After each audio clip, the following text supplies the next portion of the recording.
यदि आप लॉ पढ़ना चाहते हैं तो कहीं और क्यों जाना। हमारे ऐप को डाउनलोड करें और लॉ पढ़ें। नमस्ते, सदा वत्सले मातृभूमि। अभी हम लोग चर्चा करने वाले हैं कि पाकिस्तान और सऊदीया के संबंधों के विषय में।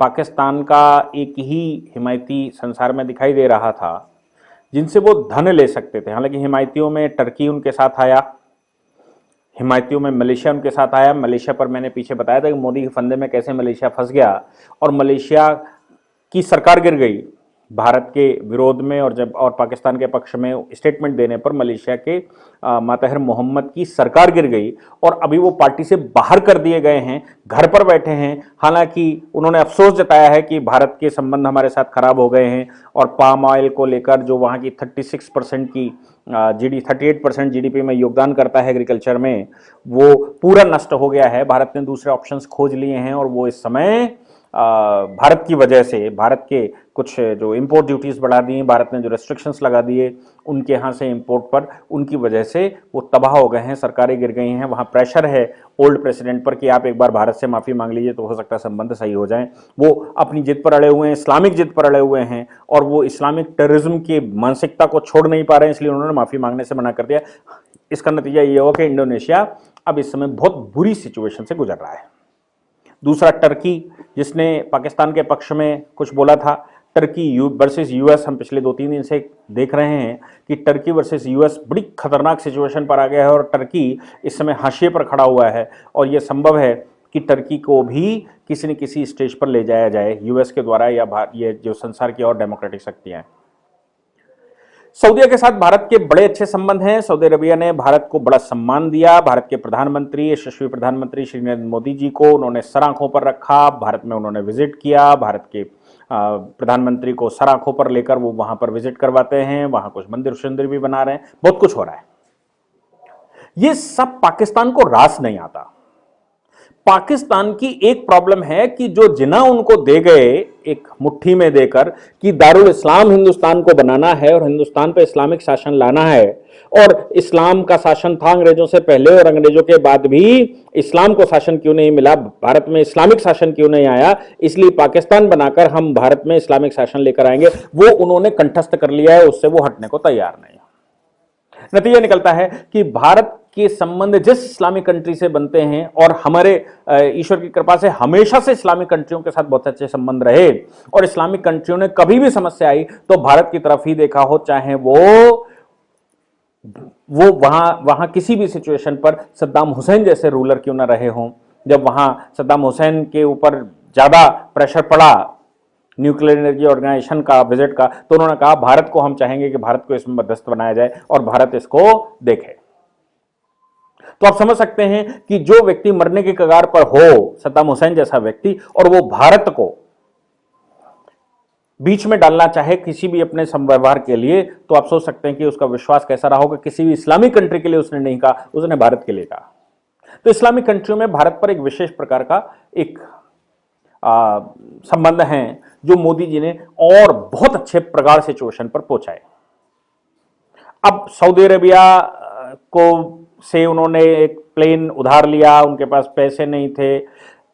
2018 में जब मोदी जी पूरा ये प्लान सेट कर चुके थे, अभी 370 एब्रोगेट नहीं हुआ था, पूरा प्लान सेट कर चुके थे और पूरे इस्लामिक कंट्रियों को अपने साथ ले चुके थे। पाकिस्तान ऑलरेडी भिखमंगी की कगार पर आ चुका था, उसका केवल एक साथी बचा था पैसे देने वाला, वो था चाइना। तो 2018 में सऊदी अरेबिया के साथ वो गए और सऊदी अरेबिया से उन्होंने कुछ ग्रांट मांगी। $1 बिलियन की $3 बिलियन का लोन उस समय सऊदी अरेबिया ने पाकिस्तान को ग्रांट किया। उसके अलावा ऑयल क्रेडिट $3.2 बिलियन का क्रेडिट किया गया था 2018 में। अभी कुछ दिन पहले एशियन निकाय रिव्यू एक संस्था है, उसने जो रिव्यू दिया, उसने जो अपना एक पेपर प्रेजेंट किया, उस पेपर के अनुसार बड़ी बुरी सिचुएशन हो चुकी है और अभी 2-3 दिन से तो यह सिचुएशन आ गई है कि सऊदी अरेबिया में माफी मांगने के लिए बाजवा के जाने की तैयारी हो गई है। बाजवा जाकर सऊदी अरेबिया के प्रिंस से माफी मांगेंगे क्योंकि इमरान खान को उन्होंने लिफ्ट देना बंद कर दिया है। इमरान खान को ऐसा सऊदी अरेबिया ने मान लिया है कि ये वो नेता हैं जिनके हाथ में कुछ है ही नहीं और इनके इसमें भी ऊपर का चैंबर भी खाली है। ये केवल बॉल फेंक सकते हैं और बॉल मार सकते हैं, बॉल रोक सकते हैं, बाकी इनके पास अपना दिमाग है नहीं। ऐसा आया क्यों? क्योंकि मिस्टर कुरैशी जो वहां के फॉरेन मिनिस्टर हैं, उन्होंने एक आह्वान किया कुछ दिन पहले, और उस आह्वान में उन्होंने कहा कि इस्लामिक ऑर्गेनाइजेशन जम्मू कश्मीर को लेकर इस्लामिक ऑर्गेनाइजेशन की सऊदी अरेबिया एक बैठक बुलाए। उन्होंने कई बार कहा कि जम्मू कश्मीर विषय को इस्लामिक ऑर्गेनाइजेशंस की एक बैठक बुलाकर उसको डिस्कस करना चाहते हैं, जम्मू कश्मीर विषय को, जो भारत ने आर्टिकल 370 को डाइल्यूट कर दिया और वहां जो प्रेसिडेंशियल ऑर्डर लागू था वो ऑर्डर भी खत्म कर दिया। और अब जम्मू कश्मीर में किसी प्रकार का भारत और भारत के दूसरे हिस्सों और जम्मू कश्मीर में किसी प्रकार का लेश मात्र भी फर्क नहीं रहा। पॉलिटिकल लीडरशिप वहां दोबारा डेवलप हो या चले, उससे पहले उसको यूनियन टेरिटरी बनाकर वो पॉलिटिकल लीडरशिप जिसके थ्रू वो अपना ये खेल खेलते थे, वो भी निस्तेनाबूद कर दी भारत सरकार ने। यानी कि नए सिरे से जम्मू कश्मीर 1947 की सिचुएशन पर आ गया। तो पाकिस्तान का गजबाए हिंद कैसे पूरा होगा? गजबाए हिंद पूरा करने के लिए उसने CAA के प्रोटेस्ट में यहां पर बहुत सारी मदद की, ये उनके पार्लियामेंट में उन्होंने रिपोर्ट रखी, उसने बताया। तो फिर भारत में कैसे चलेगा? अभी सऊदी अरेबिया इस प्रकार की बैठक जम्मू कश्मीर की बुलाने को तैयार नहीं है, क्योंकि मोदी जी के प्रभाव में, मोदी जी के दबाव में या मोदी जी की मित्रता के वश जम्मू कश्मीर विषय को कोई भी इस्लामिक कंट्री डिस्कस करने को तैयार नहीं है। और जिन दो कंट्रियों ने डिस्कस किया था UNO के मंच पर, वो दोनों लीडर्स आज हाशिए पर संसार में पड़े हुए हैं। ये सबको दिखाई देता है, चाहे वो मातहर मोहम्मद हो, चाहे वो टर्की के हो। लेकिन पाकिस्तान तो पाकिस्तान है, उसके यहां अपनी रोटी नहीं चल रही है, लेकिन जम्मू कश्मीर को लेकर वो सब ड्रामा किया है, सऊदी अरब ने ऐसा बुलाया। तो उन्होंने एक स्टेटमेंट दे दिया। किसने? शाह महमूद कुरैशी ने एक स्टेटमेंट दे दिया, अगर इस्लामिक कंट्रियों की बैठक सऊदी अरबिया नहीं बुलाएगा तो मजबूरन पाकिस्तान के प्रधानमंत्री इमरान खान को उसकी बैठक बुलानी पड़ेगी। हाय भगवान, ये तो बड़ा ही भारी अत्याचार इस्लामिक कंट्रियों के ऊपर हो गया।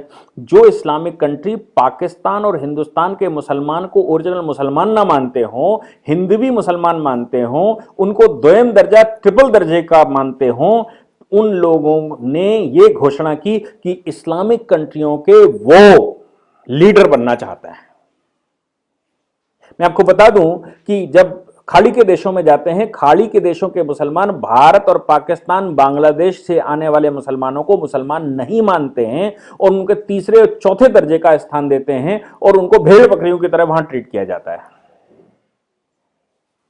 उससे ज्यादा सम्मान वो हिंदुस्तान में रहने वाले हिंदुओं को देते हैं, क्योंकि हिंदू एटलीस्ट अपने पर अडिग तो है, लड़ तो रहा है पिछले 1000 वर्ष से। लेकिन आप ये लोग वो लोग हैं जो इस्लामिक दबाव में हिंदू कन्वर्ट होकर मुसलमान बन गए। तो ये देखो कौम संसार में इससे बड़ी कहां मिलेगी जो कन्वर्टेड है, या ये अपने पूर्वजों के नहीं हुए, जिन्होंने अपने पूर्वज बदल दिए, जो राम की विरोध में चले गए हों, ऐसे लोगों को कौन विश्वास करे और क्यों विश्वास करे?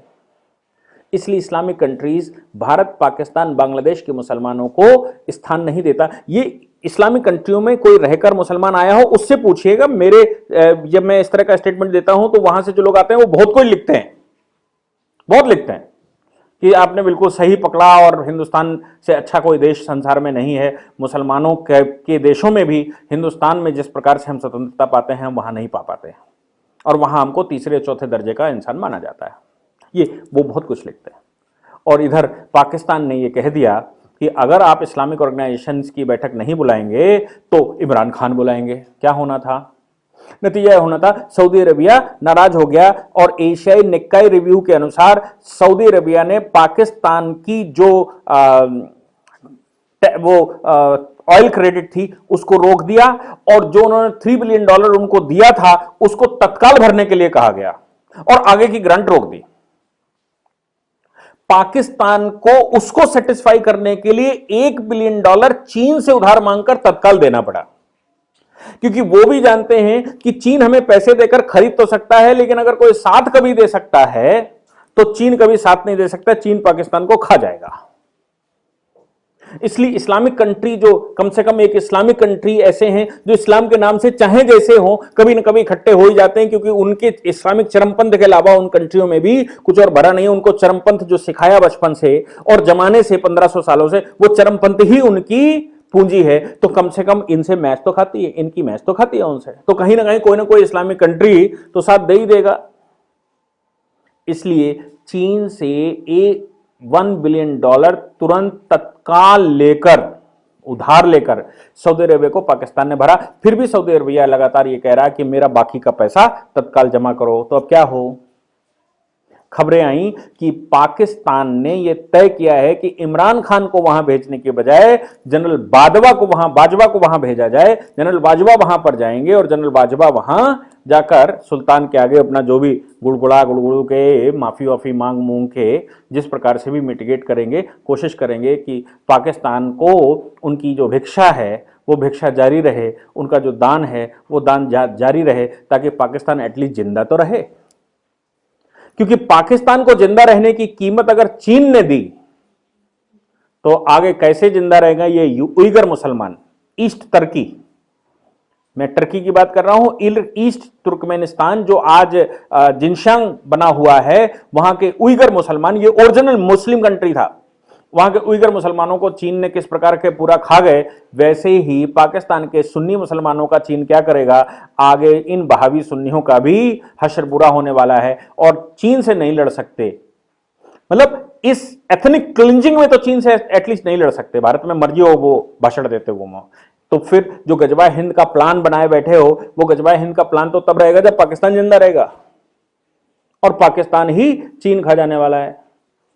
इसलिए अब पाकिस्तान को यह खुद समझ नहीं आ रहा है कि वो इस फंदे से कैसे निकले और क्या रास्ता अपनाए। बर्बादी की कगार पर खड़ा हुआ है। अब उसके पास एक अच्छा उचित तरीका यह है कि पाकिस्तान को 4-5 टुकड़ों में, जो भी 3 बड़े टुकड़े हो सकते हैं या 4 बड़े टुकड़े हो सकते हैं, उन टुकड़ों में बांटकर एक फेडरेशन बना ली जाए और उनको सबको स्वायत्त कर दिया जाए, ताकि वो अपनी रोटी दाल खुद चला सकें। और चलाने के बाद पाकिस्तान बाद में आगे भविष्य में जो होगा वो देखेंगे, और एटलीस्ट पाक ऑक्युपाइड जम्मू कश्मीर गिलगित बाल्टिस्तान जो है एरिया है, वो एरिया छोड़ दें तो भारत उसका भरण पोषण कर लेगा। ये उनके पास उपाय हैं, माने ना माने ये उनकी इच्छा है, लेकिन वो बर्बादी के कगार पर हैं और इस्लामिक कंट्रियों के वो बॉस बनने का प्रयास कर रहे हैं, जिसमें उनकी बर्बादी निश्चित है। क्योंकि आज तक 900 प्रकार के मुसलमानों में जिस मुसलमान ने भी अपने आप को मुसलमानों का लीडर घोषित किया है, उनके जिस सेक्ट ने भी, जिस स्कूल ने अपने आप को मुसलमानों का लीडर घोषित किया है, उसकी मृत्यु निश्चित है। चाहे वो पैगंबर के अपने दोस्त और पैगंबर के अपने बच्चे, पैगंबर के अपने नवासे ही क्यों ना रहे हों, जिसने भी कहा मैं लीडर हूं, वो पैगंबर के खून, पैगंबर के अपने खून को भी उन्होंने कभी माफ नहीं किया, उनकी भी कत्लेआम कर दी। इसलिए पाकिस्तान, तुम क्या सोचकर ये निकले हो कि हम इस्लामिक कंट्रियों के लीडर बन जाएंगे, इस पर आपको पुनर्विचार करना पड़ेगा, नहीं आपकी बर्बादी तो इस समय निश्चित है। और ये मोदी का फंदा है, ये इतनी आसान नहीं है कि इस फंदे से आप छूट जाएं। Thank you. इस पूरी ऑर्गेनाइजेशन को चलाने के लिए आप नीचे डिस्क्रिप्शन से हमारे ऐप को डाउनलोड कर सकते हैं, जिससे कि लॉ स्टूडेंट्स को, लॉयर्स को और आम आदमी जो लॉ जानना चाहता है वो पेड क्लासेस का लाभ ले सकता है।